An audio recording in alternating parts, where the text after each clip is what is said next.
Yes, good morning, students. Today I am starting with the basic concepts on income tax. But before I take up these individual concepts, let's try to first understand what is the nature of income tax. First of all, it is the tax which is imposed on the income that is earned by the person.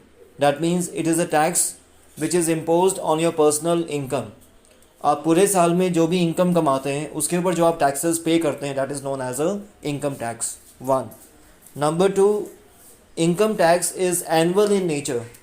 Income tax पूरे साल में एक बार calculate होता है, एक बार impose किया जाता है. It is not the tax which is quarterly in nature like GST और एनी अदर टैक्सेस. तो सेकेंड क्या हो गया, it is the annual tax. Number three, it is imposed by the central government. Number four, the income tax is direct in nature because the income tax has to be paid by the person on whom it is being imposed. He cannot transfer the burden of tax payment to some other person. जैसे बाकी taxes में आप देखते हैं जैसे GST होता है, तो GST गवर्नमेंट लगाती है शॉपकीपर्स के ऊपर, लेकिन शॉपकीपर्स जो टैक्स है वो चार्ज करते हैं कस्टमर से जब वो बिल के अंदर GST का अमाउंट ऐड करते हैं. तो इस तरह से जो इनडायरेक्ट टैक्सेस होते हैं उनकी लाइबिलिटीज़ जो होती है it is always shifted to some other person, but this is not possible in the case of income tax. The income tax has to be paid by the person on whom it is being imposed. So these are some basic things about the income tax. तो आज हम लोग पहले बात करेंगे on the various concepts of income tax. Rather these are the various terms that we use in the income tax. यानी कि ये एक तरह से इनकम टैक्स की कुछ इंपॉर्टेंट वोकैबलरी है.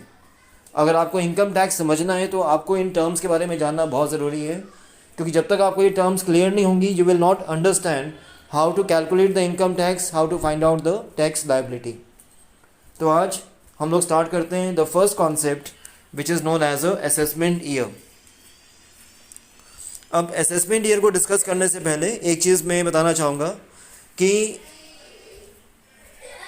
इनकम टैक्स वाले केस के अंदर there is a year for which the income is calculated and there is a different year in which the taxes is paid. यानी कि जिस साल की इनकम कैलकुलेट की जाती है उसको हम बोलते हैं प्रीवियस ईयर, और उस प्रीवियस ईयर के ऊपर जिस साल हम टैक्सेस पे करते हैं that is known as a assessment year. Yes, good morning students. Starting with your income tax it's basic concepts. लेकिन इनकम टैक्स के बेसिक कॉन्सेप्ट से पहले let's try to understand first of all what is income tax, उसका nature क्या होता है. तो income tax basically it is the taxes which is payable on your personal income. आप पूरे साल में जो भी इनकम अर्न करते हैं उसके ऊपर आप जो भी टैक्सेस पे करते हैं that is known as a income tax. First point. Second point आता है income tax is impose by the central government. Number two. Number three, this tax is annual in nature. यानी कि income tax जो होता है वो साल में एक बार कैलकुलेट किया जाता है. It is it is calculated once a year, not like the other taxes like GST जिस पे आपको क्वार्टरली रिटर्न्स फाइल करनी होती है. तो यहाँ पे आपको अपनी इनकम टैक्स के ऊपर आप सिर्फ एक ही बार रिटर्न फाइल करते हैं, that is known as a annual return. Then it is direct in nature. Direct का मतलब क्या होता है, that means it is payable by the person on whom it is imposed. यानी कि इनकम टैक्स जिसके ऊपर इम्पोज किया जाता है उसी को पे करना होता है. He can not shift the liability to some another person. जैसा कि आप देखेंगे कि बाकी टैक्सेस जैसे आपके GST होते हैं तो उसमें नॉर्मली क्या होता है, GST इम्पोज होता है शॉपकीपर के ऊपर, डीलर के ऊपर, लेकिन डीलर्स क्या करते हैं वो जो टैक्स बर्डन है they pass on to the customers. जब वो GST का अमाउंट ऐड करते हैं उनके बिल के अंदर, तो एक तरह से वो लोग क्या करते हैं GST का अमाउंट लेते हैं कस्टमर से और बाद में वही GST जमा कराते हैं गवर्नमेंट को. तो that is why it is a indirect tax. लेकिन जो income tax on the other hand it is a direct taxes in nature because it is to be paid by the person on whom it is imposed and its liability can not be shifted. तो ये कुछ basic बातें हुई income tax को लेके. Now we move to the income tax concepts. Income tax concepts का मतलब क्या है कि जो इनकम टैक्स के जो बेसिक टर्म्स हैं जिनको हम यूज़ करते हैं इनकम टैक्स एक्ट के अंदर, यानी कि कुछ बहुत बेसिक सिंपल टर्म्स हैं जिसके बारे में आपको जानना ज़रूरी है, जैसे कि what is income, what is SSC, what is person, what is previous year assessment year, क्योंकि हम इन टर्म्स को बार बार यूज़ करते हैं throughout the discussion of the income tax. So let's start with the first concept that is known as a previous year. तो जैसा कि मैंने अभी आपको एक्सप्लेन किया था कि जो इनकम टैक्स होता है, it is a tax which is paid on the income earn by the person. तो हम जिस साल की इनकम कैलकुलेट करते हैं, the year in which the income is earned is known as a previous year and is taxable in the next year, that is known as a assessment year. ये point आपके लिए जानना बहुत ज़रूरी है. यानी कि जिस साल की इनकम के ऊपर हमें टैक्स देना होता है, यानी कि जिस साल की इनकम के ऊपर आपका टैक्स कैलकुलेट किया जाता है, उस इनकम को हम कहते हैं प्रीवियस ईयर. और उसकी जो टैक्स पेमेंट जो है वो की जाती है नेक्स्ट ईयर में. यानी कि नेक्स्ट ईयर में उस समय जो भी टैक्स रेट प्रिवेल कर रहे होते हैं उसके अकॉर्डिंग आपकी उस इनकम के ऊपर टैक्स कैलकुलेट होता है. तो that particular year is known as a assessment year. तो से फॉर एग्जांपल इसका मतलब क्या हुआ कि सपोज आपने जो भी इनकम अर्न की है इन द ईयर 2019-20, तो वो आपका हो गया प्रीवियस ईयर. लेकिन इसके ऊपर जो टैक्स कैलकुलेट होगा वो अब होगा नेक्स्ट ईयर में, विच विल बी 2020-21. और 2020-21 में जो भी टैक्स रेट्स प्रिवेल करेंगे उस हिसाब से इनकम टैक्स कैलकुलेट होगा on the income that you have earned in 2019-20. तो जिस साल की इनकम कैलकुलेट की जाती है उसको हम बोलते हैं प्रीवियस ईयर. यानी कि जिस साल के इनकम के ऊपर आपको टैक्सेस पे करना होता है उसको हम प्रीवियस ईयर बोलते हैं. और जिस साल आप उस इनकम के ऊपर टैक्स पे करते हैं that is known as a assessment year. तो all the assessees are required to follow the financial year as a previous year. तो अब यहाँ पे इनकम टैक्स ने अपनी कन्वीनियंस के लिए उन्होंने एक स्टैंडर्ड इसमें रूल बना दिया कि जितने भी पर्सनस हैं, चाहे वो फर्म है, चाहे वो कंपनी है, चाहे वो इंडिविजुअल्स हैं, ठीक है, they will follow the financial year as a previous year. Which means the year will count from 1st of April and will end on 31st of March for all sources of income. और ये जो आपने year है वो आपने सभी income source के लिए फॉलो करना है.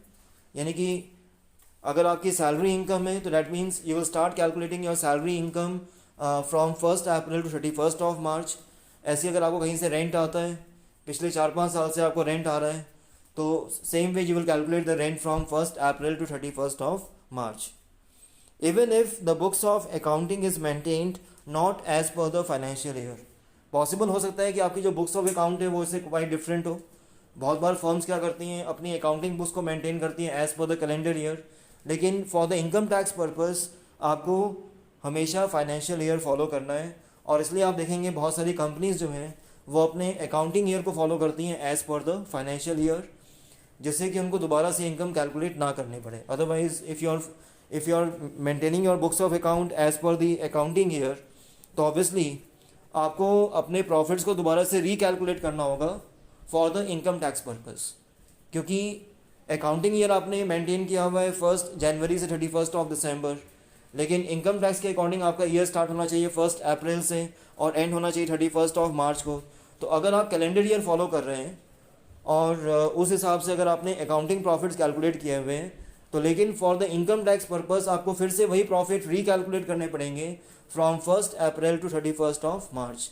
तो इसलिए कंपनीज जो हैं to avoid that double accounting और डबल कैलकुलेशन ऑफ प्रॉफिट्स, तो सभी ऑर्गेनाइजेशन ज़्यादातर क्या करती हैं, they follow the financial year itself as a accounting year. तो ये था the concept of previous year. तो प्रीवियस ईयर मैंने आपको बताया अभी कि वो स्टार्ट कब से होगा, 1st अप्रैल से लेके और एंड होगा 31st ऑफ मार्च में. हालांकि इसमें कुछ एक्सेप्शंस भी आती हैं, तो that I will discuss in the next slide. अब आते हैं असेसमेंट ईयर पे. असेसमेंट ईयर जैसे मैंने अभी आपको बताया इससे पिछली वाली स्लाइड में, it is also the period starting from 1st April ending on 31st of मार्च. जो भी हम इनकम अर्न करते हैं, income earn in the year immediately preceding the assessment year is assessed during the assessment year at the rates prescribed by the relevant finance act for the assessment year. ये already मैं point आपको explain कर चुका हूँ. इसका मतलब ये है कि हमने जो भी इनकम अर्न की है उस साल में जो असेसमेंट ईयर से इमीडिएटली पहले आता है, जिसको हम कहते हैं प्रीवियस ईयर, उस इनकम टैक्स को हम लोग एसेस करते हैं in the assessment year at the rates which is prescribed by the relevant finance act for assessment year. अब ये रेलेवेंट फाइनेंस एक्ट क्या होता है? तो आप देखेंगे जब भी गवर्नमेंट जो है फेब के मंथ में अपना बजट लेके आती है तो during the budget they always announce the new tax rates. तो वो जो टैक्स रेट्स जो अनाउंस होते हैं in the finance bill which is proposed by the government, जो बाद में पार्लियामेंट में पास होने के बाद that becomes a finance act. तो उस एक्ट के अंदर जो भी इनकम टैक्स रेट्स या जो भी इनकम टैक्स स्लैब्स जो भी उसमें ले डाउन की जाती हैं, उस हिसाब से टैक्स कैलकुलेट होता है on the income that you have earn in the previous year. तो that is the basic relation between the previous year and the assessment year. अब यहाँ पे आपको एक चीज़ समझना और ज़रूरी है कि जनरली जो भी हम इनकम अर्न करते हैं प्रीवियस ईयर में, उसका जो टैक्स असेसमेंट जो होता है वो किया जाता है नेक्स्ट ईयर में, जिसको हम बोलते हैं असेसमेंट ईयर. लेकिन फिर भी आप कुछ एक्सेप्शंस देखेंगे जहाँ पे income is assessed in the same year in which it is earned. तो अब हम मूव करते हैं ऑन दोज एक्सेप्शनल केसेस.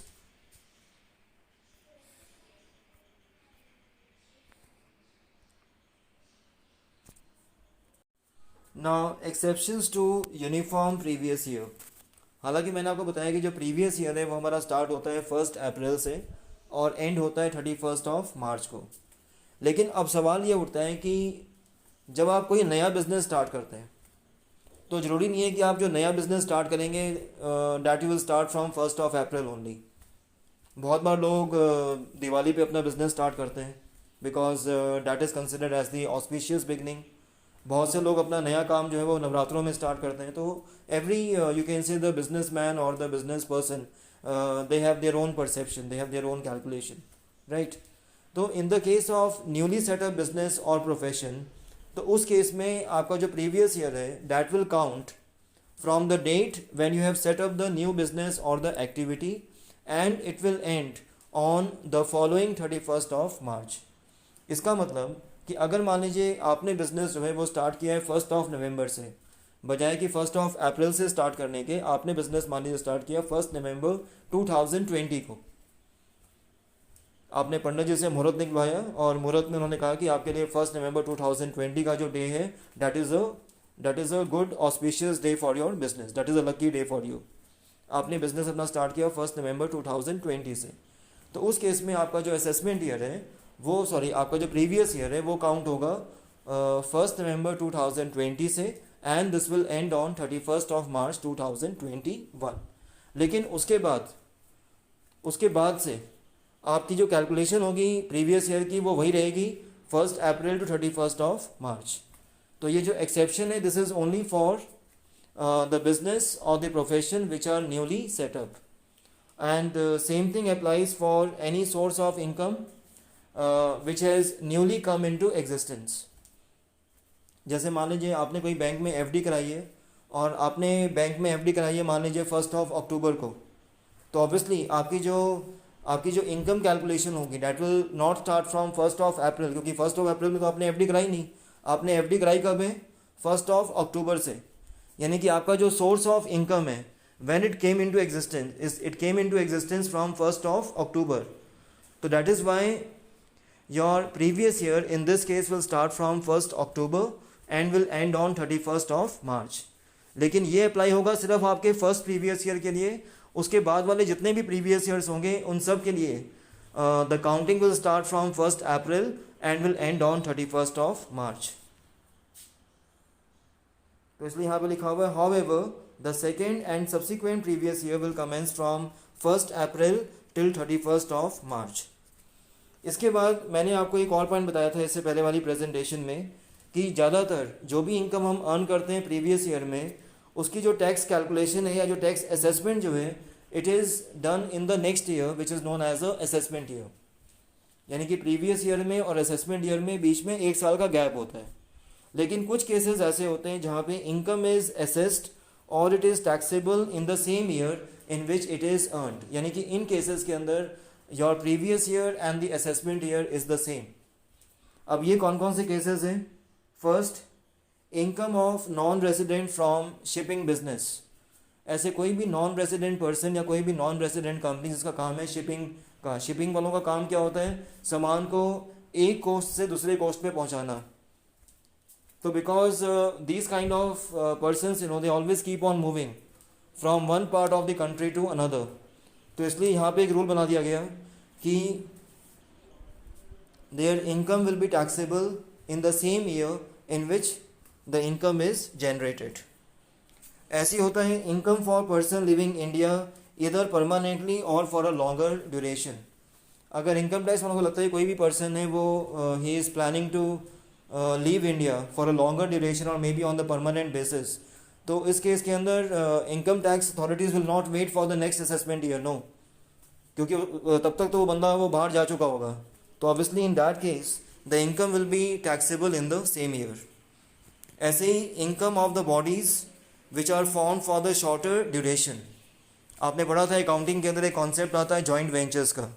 ये जो जॉइंट वेंचर्स होते हैं वो क्या होते हैं? It is a kind of the temporary partnership और you can say a temporary collaboration between the two business persons to encash any business opportunity. तो ये जो बिजनेसेस जो होते हैं ये बहुत थोड़े टाइम पीरियड के लिए होते हैं, मे बी 2 महीने 3 महीने, राइट। तो in that case the income will be taxable in the same year. Similarly, income of the person who is trying to dispose of his assets to avoid the tax payment। अगर ऐसा कोई person जो लगता है कि अपनी assets को बेचना चाह रहा है because he just want to flee away from the place to avoid the income tax payments, तो उन केसेस के अंदर again it will be taxable in the same year. And similarly the income of the discontinued business, क्योंकि जो business discontinue हो गया तो obviously there is no point waiting further, तो obviously in the case of discontinued business also it will be taxable in the same year. तो ये कुछ exceptions हैं जहाँ पे आप देखेंगे कि the income of the previous year is taxable in the same year, otherwise in all other cases the income of the previous year will be taxable in the next year which is known as a assessment year. So this was the explanation between the previous year and the assessment year। ये question बहुत बार आता है exam में कि previous year assessment year क्या होते हैं और उसके क्या पर्टिकुलर रूल्स एंड रेगुलेशंस हैं। ओके, अब लेते हैं next concept, that is the definition of person. अब इनकम टैक्स में आप देखेंगे बहुत सारी डेफिनेशन जो it is inclusive in nature. Inclusive का मतलब क्या होता है कि means the definition is very very broad and to include each and every kind of possibility। तो इसलिए जो persons की definition दी हुई है इसके अंदर उसमें लिखा हुआ है that the person includes the following, यानी कि this is not the exhaustive definition। तो that is why it is mentioned that the definition of person is inclusive in nature। तो ज़्यादातर persons में कौन कौन आते हैं? Number 1 individual. इंडिविजुअल का मतलब क्या हो गया? The natural human being which can be a major, minor, male और female, that is known as a individual who is earning some income और the other. For example the doctor, lawyer, professional, all the persons who are working as an employ in a public sector organisation, private sector organisation, ठीक है। तो उन सब की जो assessment जो होती है वो की जाती है as a individual. They all are treated as a individual. इसके बाद आता है आपका Hindu undivided family. This is a kind of structure which is created due to the operation of Hindu law. तो उसमें जो HUF में जो senior most member of the person होता है उसको हम बाय डिफॉल्ट क्या कहते हैं? उसको हम कहते हैं कर्ता of the family. That means he is the one who takes all the major decision on behalf of the family। तो मैनेजर ऑफ द HUF जो होता है वो by default is considered to be the senior most member of the family unless it is otherwise specified, and its members are called co partners. और उसके जो members जो होते हैं यानी कि फैमिली में जो बाकी जो मेंबर्स होते हैं they are called as a co partners. तो इसमें आप देखेंगे कि जो भी बिजनेस ऑर्गेनाइजेशन यानी कि जो भी बिजनेस एंटिटी जो होती हैं which are in the form of HUF, तो जब भी वो लोग रिटर्न्स फाइल करते हैं तो वो लोग उनकी दो सेट ऑफ रिटर्न्स जाती हैं. एक रिटर्न जाती है एज अ HUF और सेकेंड रिटर्न जो उनके जो बाकी जो को पार्टनर्स होते हैं उनको रिटर्न फाइल करनी होती है as a individual. So being the member of the HUF they have to file their individual returns. इसके बाद company as you all know it is a joint stock company, an artificial person which is registered under any Indian Companies Act 1956 or any other act preceding to it or after it. अब तो we have the latest version also, we have the Companies Act of 2013. उसके बाद अब तो उसमें और ज़्यादा amendment आ चुकी है. तो simple, any joint stock company which is formed or registered under Indian Companies Act is described as a company. Then a firm, it is an entity which comes into existence as a result of a partnership agreement. The income tax accepts only these entities as firms which are assessed as firms under section 184 of the act. इस line को बेशक आप drop कर दें, आप सिर्फ इतना ध्यान रखें कि फर्म का मतलब क्या होता है. It is a firm which is coming into existence as a result of the partnership agreement. तो जो भी पार्टनरशिप फर्म्स हैं उसको बेसिकली हम यहाँ पे वर्ड उनके लिए हम क्या यूज़ करते हैं, we use the word firms for them.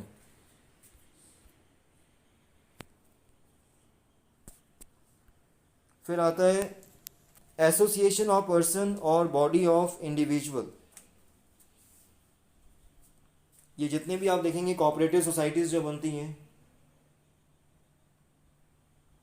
Cooperative societies का मतलब क्या होता है, मतलब कोई भी ऐसी संस्था जो मिलके काम करती है फॉर इट्स मेंबर्स, उसके लिए वर्ड क्या होता है, उसके लिए वर्ड आता है cooperative societies.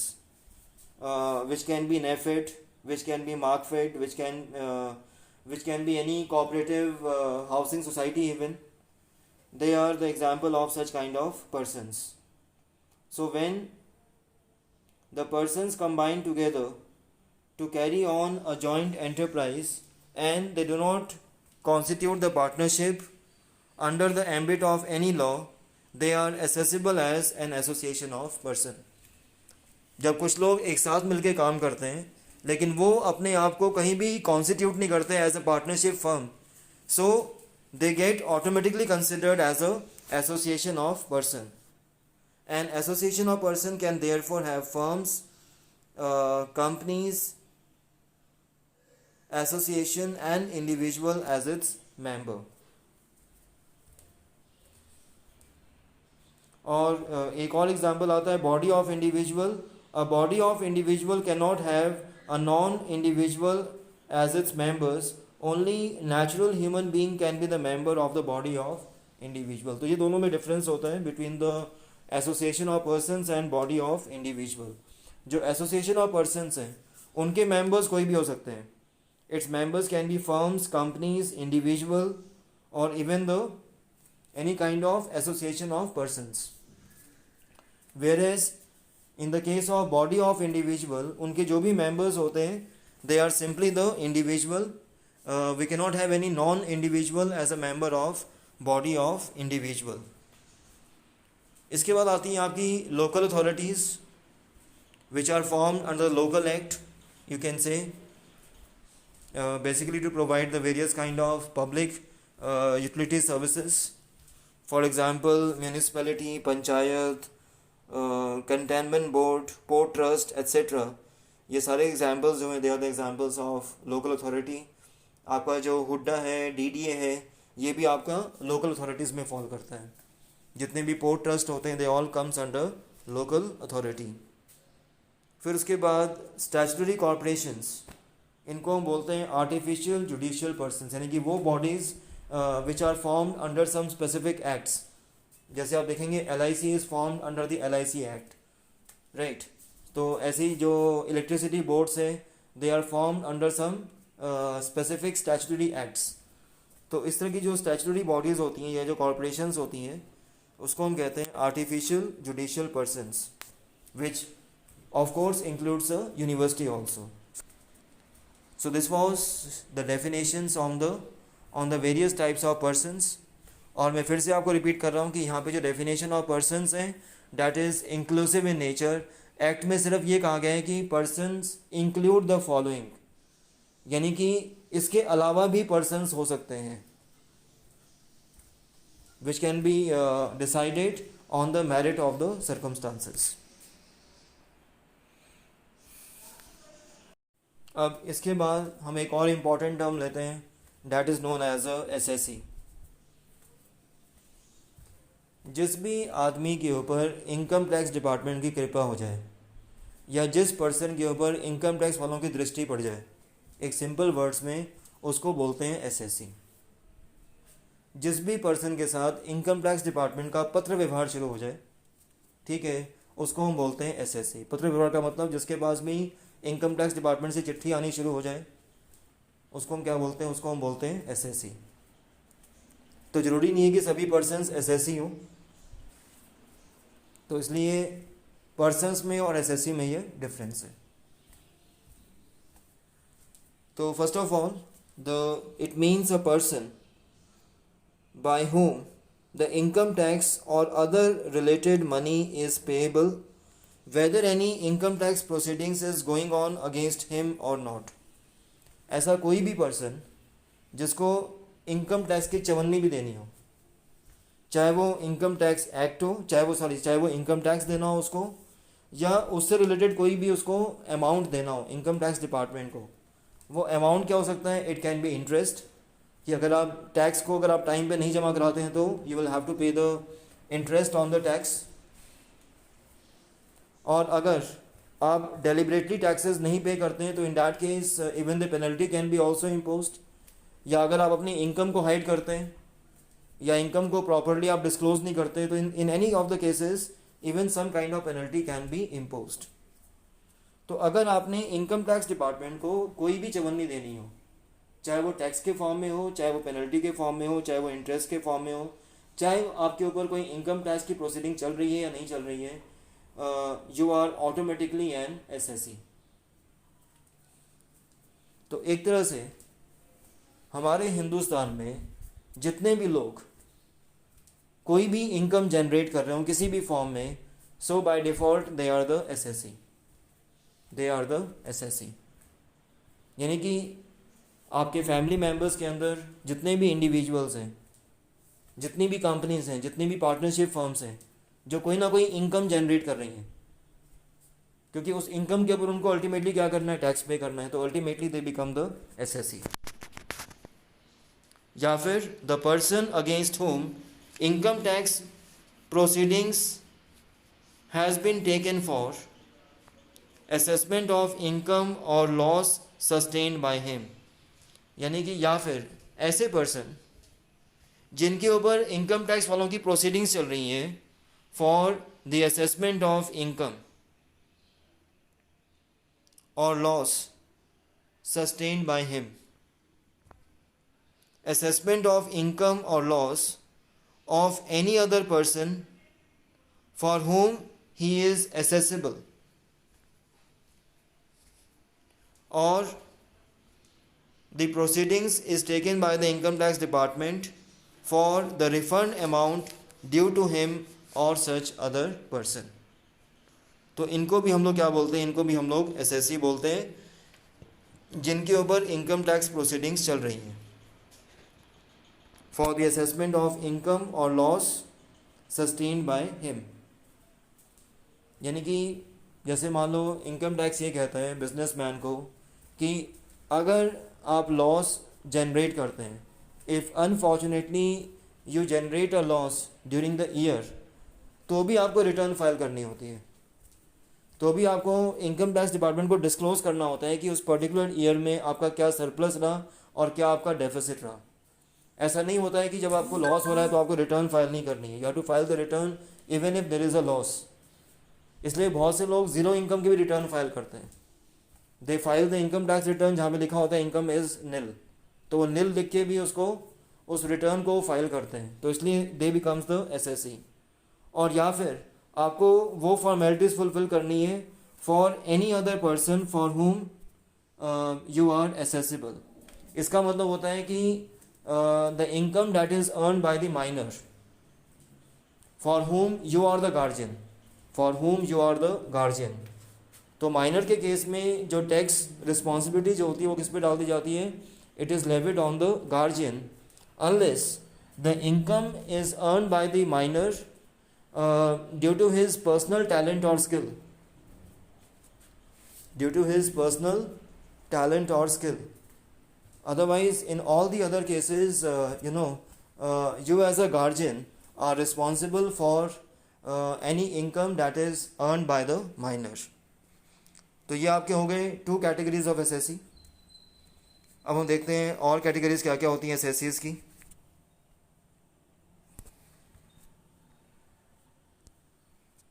Every person who is deemed to be an SSC, for example, the legal representative of a deceased person.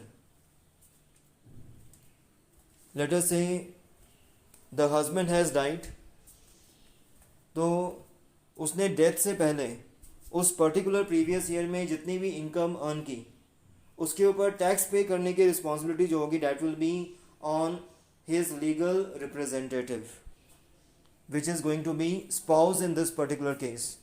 तो it means the spouse will be considered as deemed to be an SSC. और जैसा मैंने अभी भी आपको example दिया था, the legal guardian of the minor if the minor is taxable separately.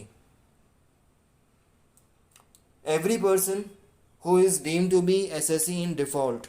अब इसका मतलब क्या होता है? इसका मतलब ये होता है कि जो भी पर्सन है अगर वो किसी को कोई भी इनकम डिस्ट्रीब्यूट करते हैं तो यहाँ पे इनकम टैक्स में एक रूल बना हुआ है कि उस इनकम को डिस्ट्रीब्यूट करने से पहले आपको उनकी इनकम के ऊपर टैक्स डिडक्ट करके इनकम टैक्स गवर्नमेंट को जमा कराना पड़ता है, जिसको हम बोलते हैं टैक्स डिडक्टेड एट सोर्स. जैसे फॉर एग्जांपल बैंक, जब वो आपको एफडी के ऊपर इंटरेस्ट पे करते हैं तो वो इंटरेस्ट का चेक देने से पहले वो क्या करते हैं, उसके ऊपर वो टीडीएस डिडक्ट करते हैं. ऐसे ही जितनी भी कंपनीज जो भी कंसल्टेंट्स को हायर करती हैं या कोई भी सर्विसेज लेती हैं आउटसाइड एजेंसी से, तो नॉर्मली वो उनसे पैन नंबर लेती हैं पहले कि उनका परमानेंट अकाउंट नंबर क्या है, which is known as a income tax ID number, just for the sake of understanding. जैसे हमारा आधार कार्ड होता है वैसे ही पैन कार्ड होता है. तो पैन कार्ड से इनकम टैक्स डिपार्टमेंट आपको आइडेंटिफाई करता है. तो वो लोग क्या करते हैं, जो कंपनीज हैं वो जिन एजेंसीज से वो सर्विसेज लेते हैं वो उनसे उनका पैन नंबर लेते हैं और उसके बाद before they are making any payment to those organisation उससे सबसे पहले उसके ऊपर वो टीडीएस डिडक्ट करते हैं. ऐसी कंपनीज अपने एम्प्लॉयज़ को सैलरी देने से पहले उसके ऊपर टीडीएस डिडक्ट करती है. तो ऐसे पर्सनस को कहा जाता है they are considered to be SSC in default. और उनकी लायबिलिटी कब क्रिएट होती है? When they do not deduct the taxes at source और after deduction they have failed to pay the taxes.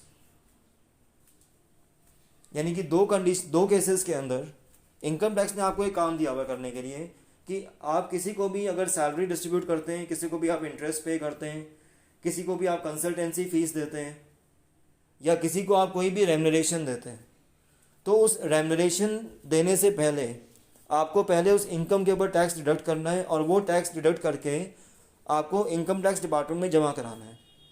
लेकिन अगर आप इन दोनों में से कोई भी काम नहीं कर पाते हैं तो in that case you are deemed to be SSC in default, और या फिर you fail to pay the advance taxes.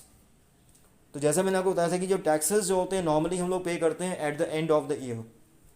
ये पॉइंट हम लोग और डिटेल में करेंगे जब हम बात करेंगे filing of the income tax return के बारे में. तो जनरली हम लोग जो इनकम टैक्स जो होता है वो क्या नाम है 31 मार्च को हमारा असेसमेंट ईयर क्लोज होता है. उसके बाद नॉर्मली हम लोग रिटर्न फाइल करते हैं in the month of June. तो डिपेंडिंग अपॉन द पर्सनस जो है वो हर एक की जो क्या नाम है ड्यू डेट होती है इनकम टैक्स पे करने की, दैट इज़ डिफरेंट. किस केस में जून भी होती है, in some cases it is even September October also, तो that will depend upon the person to person. तो नॉर्मली इंडिविजुअल के केसेस के अंदर this is 30th of June कि जून तक आपको अपनी रिटर्न जो है वो फाइल करनी होती है. लेकिन अगर आपकी income before the closing of the year it is exceeding a certain limit, तो उस केस में आपको एडवांस टैक्सेस पे करना होता है. यानी कि अगर मान लो कोई कंपनी है, उसने बहुत ज़्यादा रेवेन्यू जनरेट कर लिया, यानी कि in the very first quarter they generate a very huge income और very huge amount of revenue, तो उन केसेस के अंदर उनको उसके ऊपर एडवांस टैक्सेस पे करना होता है. तो अगर वो एडवांस टैक्सेस वो पे नहीं करते हैं तो they are considered as SSC in default. तो आई होप कि आपको इन चारों के बीच में डिफरेंसेस समझ में आ गया होगा. तो these are the 4 categories of SSC that I have explained you. मैं दोबारा एक बार जस्ट ब्रीफ कर रहा हूँ आपको. एक वो पर्सन जिनको इनकम टैक्स का कोई भी पैसा जमा कराना है, चाहे इनकम टैक्स ने इस चीज़ के लिए उनके ऊपर एक्शन लिया है या नहीं लिया है. एक तो वो लोग हो गए जिसको हम कहते हैं नॉर्मल एसएससी, यानी कि कोई भी आदमी अगर कोई भी इनकम अर्न करता है, चाहे वो किसी भी फॉर्म में अर्न कर रहा हो, चाहे वो उसकी बिजनेस इनकम हो, चाहे प्रोफेशनल इनकम हो, चाहे वो सैलरी वाली इनकम हो, चाहे कहीं से रेंट आ रहा हो, कहीं से इंटरेस्ट आ रहा हो, ठीक है, तो he naturally becomes the assessee by the virtue of this particular definition. या अगर उसने इनकम नहीं उस इनकम के ऊपर टैक्स नहीं पे किया तो ऑब्वियसली उसके ऊपर जो भी इंटरेस्ट और पेनल्टी जो उसको अभी पे करना बाकी है, तो for that reason he becomes the SSC. दूसरे वो लोग होते हैं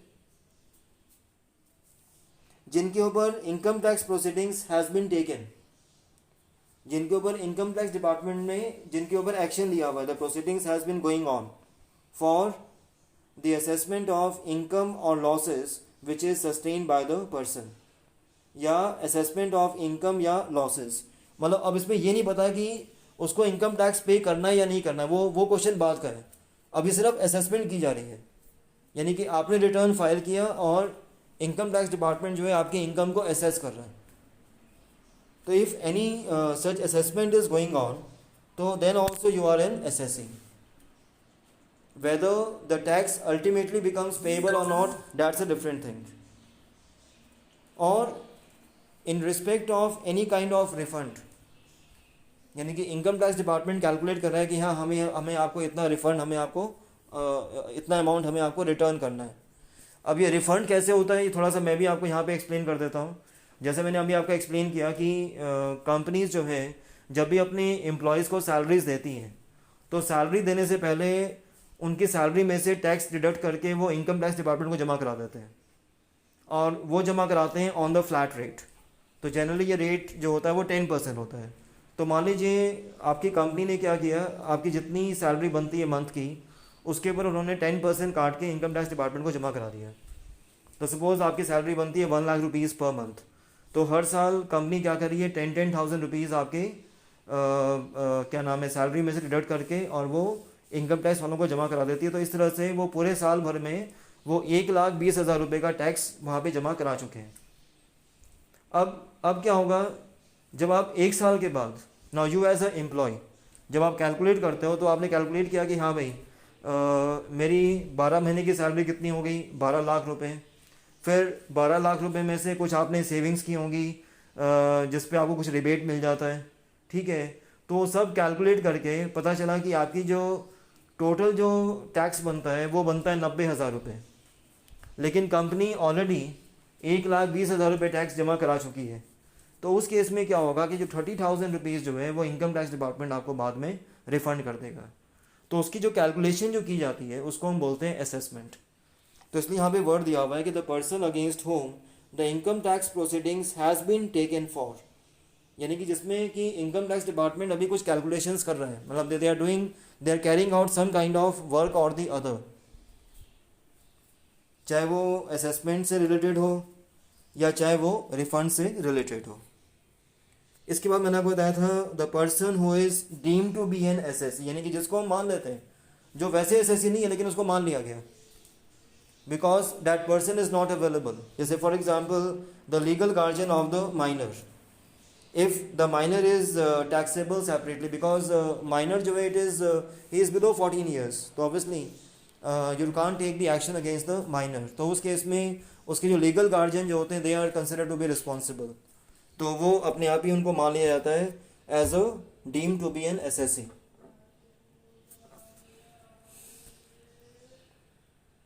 और the legal representative of a deceased person. तो माइनर के केस में मैं दोबारा दो बातें क्लैरिफाई कर देता हूँ कि दो तरह के माइनर होते हैं. एक वो माइनर होते हैं जिनकी इनकम जो है वो उनके गार्जियन की इनकम में क्लब कर दी जाती है, एक वो होते हैं माइनर. और एक वो माइनर होते हैं जिनको अपनी इनकम के ऊपर खुद टैक्स पे करना होता है. यहाँ पे लिखा हुआ था माइनर इज टैक्सेबल सेपरेटली. तो जिन माइनर को अपनी इनकम के ऊपर खुद से टैक्स पे करना होता है वो नॉर्मली उस तरह के माइनर होते हैं who are generating the income because of their special talent, special skill, knowledge etcetera. जैसे फॉर एग्जांपल गूगल बॉय, या आपने किसी आपने रियलिटी शो में पार्टिसिपेट किया और रियलिटी शो में you win a prize money, you participate in some kind of contest and you win some kind of prize money, तो उस केस में माइनर इज टैक्स्ड सेपरेटली. लेकिन अगर मान लीजिए उस इनकम के ऊपर माइनर ने टैक्स पे नहीं किया तो उस केस में the guardian will be made responsible. इसलिए यहाँ पे वर्ड डाल दिया that he will be deemed to be an SSE in those cases. Otherwise generally क्या होता है कि जो गार्जियन जो होते हैं उनकी इनकम को, सॉरी माइनर जो होते हैं उनकी इनकम को उनके गार्जियन की इनकम में क्लब कर दिया जाता है. जैसे for example in a family the two persons are living, let us say a person and his grandchild. I repeat, a person and his grandchild, right? तो जो grandchild जो था तो उसके father ने at the time of his death let us say उसने कुछ पैसा जमा करा दिया in the name of the you can say his son who is the grandchild in this particular case. तो ऑब्वियसली उसकी जो इनकम है वो किसके पास जा रही है, वो जा रही है ग्रैंड चाइल्ड के पास.